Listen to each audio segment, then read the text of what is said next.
एक समय की बात है। माता पार्वती ने भोलेनाथ से पूछा, नाथ, मैं वर्षों से एक प्रश्न अपने भीतर थामे हूँ।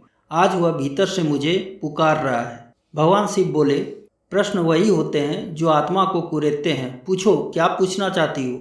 माता पार्वती ने कहा, कर्म का न्याय क्या सचमुच होता है? जो पाप करता है क्या वह सदा उसका फल पाता है, या कहीं ऐसा भी होता है कि कोई अधर्मी अपने जीवन में सुखों को भोग करता हुआ अंत तक बच जाता है? शिव जी मुस्कुराते हुए, देवी, कर्म ना तुम्हारे सांसों से बंधा है, ना समय से। कर्म केवल गति है, कारण और परिणाम की अटल रेखा। जो बीज तुम बोओगी वह कभी न कभी उगेगा, इस जन्म में या अगले में, पर वह उगता है, यह सत्य है। माता पार्वती ने कहा, किंतु मैंने देखा है कई पापी जीवन में सम्मानित हुए और कई सत्पुरुष दुख में डूबे। क्या यह अन्याय नहीं है? शिव जी बोले, जो तुम देखती हो वह केवल दृश्य है, पर कर्म दृश्य और अदृश्य दोनों रूपों में चलता है। एक व्यक्ति राजा बनकर भोग करता है तो संभव है किसी पिछले जन्म में उसने त्याग और सेवा का व्रत लिया हो। कोई तपस्वी यदि दुख झेल रहा है तो वह किसी अनजाने अपराध का फल हो सकता है। यह जीवन केवल एक पन्ना है उस पुस्तक का जिसे माँ हजारों जन्मों से लिख रही है। माता पार्वती ने कहा, क्या हम उस पुस्तक को कभी पढ़ सकते हैं? भगवान शिव बोले, साक्षी भाव से जीना ही पुस्तक को पढ़ना है। किंतु देवी, एक कथा है जो तुम्हारे प्रश्न को उत्तर की ओर ले जाएगी। बहुत समय पहले की बात है। हिमालय की एक शांत और रहस्यमयी घाटी में एक सुंदर स्त्री रहती थी, विलासिनी। उसका सौंदर्य इतना मोहक था कि बड़े बड़े राजाओं का मन डोल जाए। पर विलासिनी अपने सौंदर्य का उपयोग करती थी दूसरे को छलने में। वह उन पुरुषों को लुभाती जो सत्ता और लोभ से अंधे हो चुके थे। एक दिन उसकी दृष्टि एक शक्तिशाली राजा पर पड़ी, राजा वीरकेतु, जो धर्म के नाम पर परछाइयों में पाप करता था। विलासिनी ने उसे मोहपाश में बांधा और धीरे धीरे उसके राज्य का धन, सम्मान और जनता का विश्वास छीन लिया। राजा के राज्यसभा में एक अंधा पंडित हुआ करता था, पंडित वागीश। उसका अंतर्दृष्टि इतना तीव्र था कि वह विलासिनी की चालें पढ़ सकता था। उसने राजा को कई बार चेताया, पर राजा उसकी बातों को तिरस्कार पूर्वक हंसी में उड़ा देता था। एक बार जब राजा वीरकेतु के दरबार में गया और कहा, तू धर्म के सिंहासन पर बैठा है, पर तेरे भीतर सिंह नहीं सियार है, तो राजा ने उसे दरबार से निकाल दिया। पर वागीश ने बस मुस्कुराकर कहा, मैं अंधा नहीं हूँ, सिर्फ तुम्हें समझा रहा हूँ। राजा होकर अधर्मी ना बनो। तुमने मुझे राज से निकाला कर दिया ताकि मैं इस अधर्म को ना देख सकूं, पर क्या समय भी ऐसा कर सकेगा? नहीं राजन, कभी नहीं। वह तुम्हें जरूर देखेगा। फिर जाते हुए पंडित वागीश ने भगवान भोलेनाथ का ध्यान करते हुए प्रार्थना की, हे त्रिपुरारी, यदि मेरी तपस्या सच्ची है तो इस अधर्म का अंत स्वयं प्रकृति करे। इस तरह कई दिन बीतते गए। विलासिनी ने राजा को पूर्ण वश में कर लिया था। एक रोज चांदनी रात में जब महल से सटे उद्यान में एक भेड़िए की आवाज आई तो विलासिनी ने महल के पर्दे हटाकर उस भेड़िया को देखा। वह भेड़िया सामान्य नहीं था, अक्सर विलासिनी के आसपास छाया की तरह मंडराता रहता था। कभी घने पेड़ों से देखता था तो कभी चुपचाप रात के सन्नाटे में उसके लिए आकाश की ओर गुर्राता था। माता पार्वती ने पूछा, नाथ, ये तो अजीब बात है। कौन है यह भेड़िया और ऐसा क्यों कर रहा है? क्या यह भी विलासिनी के रूप से मोहित हो चुका है? भोलेनाथ ने कहा, नहीं उमा, दरअसल ये भेड़िया पूर्व जन्म में एक अत्यंत प्रभावशाली धर्मगुरु था जो कई राजाओं का गुरु माना जाता था। उसकी वाणी में वेद, उसकी आंखों में तेज और चाल में तप का गर्व था। परंतु वह बाहर से जितना तपस्वी था, भीतर से उतना ही काम, क्रोध और घमंड से भरा हुआ था। उसका सिद्धांत था, स्त्री पुरुष की सेवा के लिए उत्पन्न हुई है। वह ज्ञान की अधिकारिणी नहीं, केवल आज्ञा का पात्र है। एक दिन एक युवती नव्या राज दरबार में आई। वह अत्यंत विदुषी और धर्मशास्त्रों में पारंगत थी। उसने आचार्य से प्रश्न किए, क्या आत्मा का कोई लिंग होता है? क्या ज्ञान केवल ब्राह्मण पुरुषों की संपत्ति है? आचार्य व्रज तेज का अहंकार हिल गया। यही नाम था उस आचार्य का। आचार्य उसे नीचा दिखाने लगा और कहा, तू स्त्री होकर पुरुषों से जिज्ञासा करती है, तू कलंकिनी है। अंत में युवती उनकी निंदा से नहीं डरी तो आचार्य क्रोधित हो उठा। उसने अनुयायियों को आदेश दिया, इस मूर्ख स्त्री को आग के हवाले कर दो। वह स्त्री नव्या रोती रही, चीखती रही, पर बचाने कोई नहीं आया। उसने एक वाक्य कहा, मैं जलूंगी नहीं आचार्य, पर तेरा धर्म जल जाएगा और अगली बार तू पशु बनेगा, क्योंकि तूने मनुष्यता छोड़ दी है। जब भेड़िया पहली बार विलासिनी को दूर से देखा, उसकी चाल, उसकी आंखें, उसकी विद्रोही मुस्कान, उसे लगा यही नव्या है, वही आत्मा जिसे वह अब तक ढूंढ रहा है।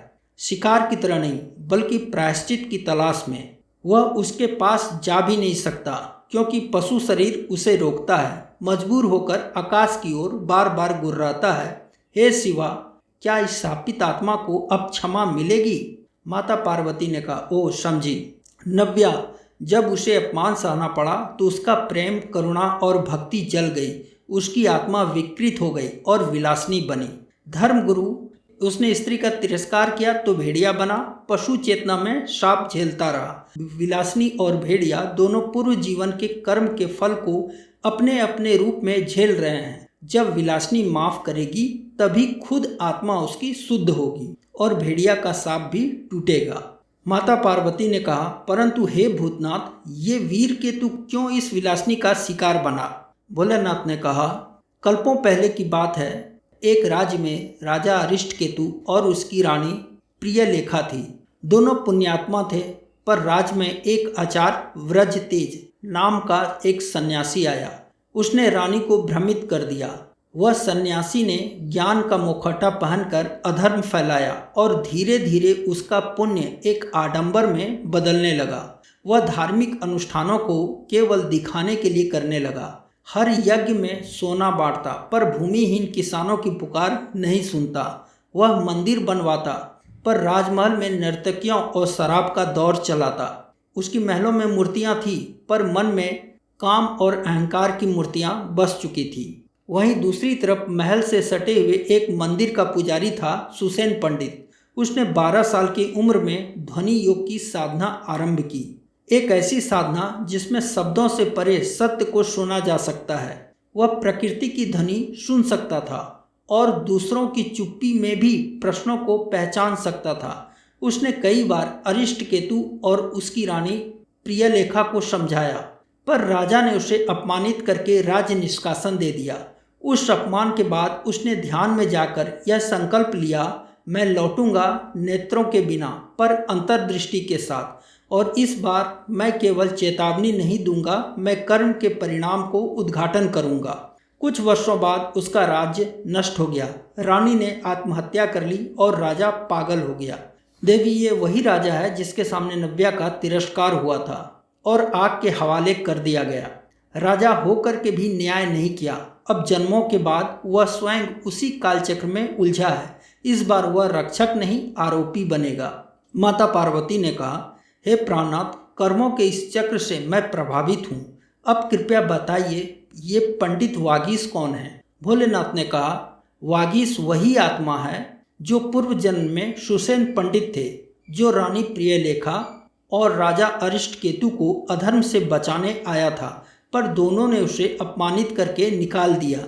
उस अपमान के बाद उसने ध्यान में जाकर संकल्प लिया था, मैं कर्म के परिणाम का उद्घाटन करूंगा। वह जन्मों के बाद वागीश के रूप में लौटा है। अब उसका धर्म है सत्य का उद्घोष, चाहे उसके सामने कोई राजा हो या राक्षस। माता पार्वती ने कहा, हे महाकाल, तो क्या इस समय चक्र में कर्म न्याय से बंधे हैं? आगे की कहानी सुनने के लिए मैं अधीर हूँ।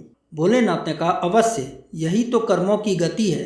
अब आगे इसकी नियति सुनो। जब पंडित वागीश ने मुझे पुकारा और कहा, मेरी तपस्या सच्ची है तो इस अधर्म का नाश स्वयं प्रकृति करे, तो मैं समझ गया इसके कर्म फल का समय आ चुका है। क्योंकि शरीरधारी आत्माओं की पुकार प्रकृति तब तक नहीं सुनती जब तक कि उसका समय चक्र पूरा नहीं होता। हे प्रकृति, क्या तुम ये नहीं जानती हो? क्या मुझ तक पहुँचे सारे पुकार तुम तक नहीं पहुँच जाते हैं? इसीलिए हे प्रकृति, जब कर्म फल सुनिश्चित हो गया तो यह उद्यान ही यज्ञ स्थल बनेगा। वहाँ देखो जरा। जब भेड़िए की आवाज़ सुनकर विलासिनी ने पर्दे हटाकर भेड़िया को रोज की तरह आज भी देखा तो आज वह भेड़िया विलासिनी को देखकर कुछ ज्यादा ही गुर्रा रहा था। जमीन पंजों से कुरेद रहा था, फिर ऊपर की ओर देखकर आवाजें लगा रहा था। विलासिनी ने सोचा आज इस भेड़िए की मृत्यु निश्चित है। वह राजा वीरकेतु के साथ उद्यान में पहुंची। राजा ने हाथ में तलवार थाम लिया था। उधर भेड़िया ने विलासिनी को देखते ही उसकी तरफ दौड़ लगा दी। विलासिनी डरी नहीं, अचंभित थी। जब उसने देखा कि गुर्राता हुआ भेड़िया उसके चरणों में लौट गया है, जैसे वह उसे वर्षों से जानता हो। विलासिनी ने उसके सर पर जो ही हाथ फेरा तो उसकी कानों में एक फुसफुसाहट हुई। क्या तुमने मुझे माफ कर दिया नव्या? विलासिनी के अंतर मन से आवाज आई, हाँ। अब भेड़िया निढाल पड़ा था। उसकी आत्मा पशु शरीर को छोड़ चुकी थी। यह देखते ही राजा मूर्छित हो गया। सपने में उसे पूर्व जन्म के सारे कर्म याद आने लगे। होश आने पर उसने भी नव्या के रूप में विलासिनी को पहचान लिया। उसकी आंखों में पश्चाताप के आंसू थे। वह भी विलासिनी के चरणों में गिर पड़ा। विलासिनी को कुछ समझ में नहीं आ रहा था। तब दूर से सारा मंजर देख रहे पंडित वागीश ने अपनी अंतर्दृष्टि से सारा मंजर समझ लिया। फिर मन ही मन भोलेनाथ और प्रकृति देवी माता पार्वती को प्रणाम किया। उसने विलासिनी को उसके पूर्व जन्मों का वृतांत सुनाया। अब राजा ने वागीश को फिर से अपना गुरु बना लिया और अपने पुत्र को राजा बनाकर खुद वन की ओर चले गए। विलासिनी जो नव्या थी अब एक मौन साध्वी बन जाती है और जंगलों में घूमकर स्त्रियों को धर्म का अधिकार सिखाती है। भोलेनाथ कहते हैं, इसलिए हे देवी, वो कर्म फल नहीं भूलता, शरीर बदलता है, आत्मा वही रहती। न्याय कभी आता नहीं, वो हमारे भीतर ही छिपा होता है। अगर तुम खुद को देख सको तो न्याय तुम्हारे सामने होगा।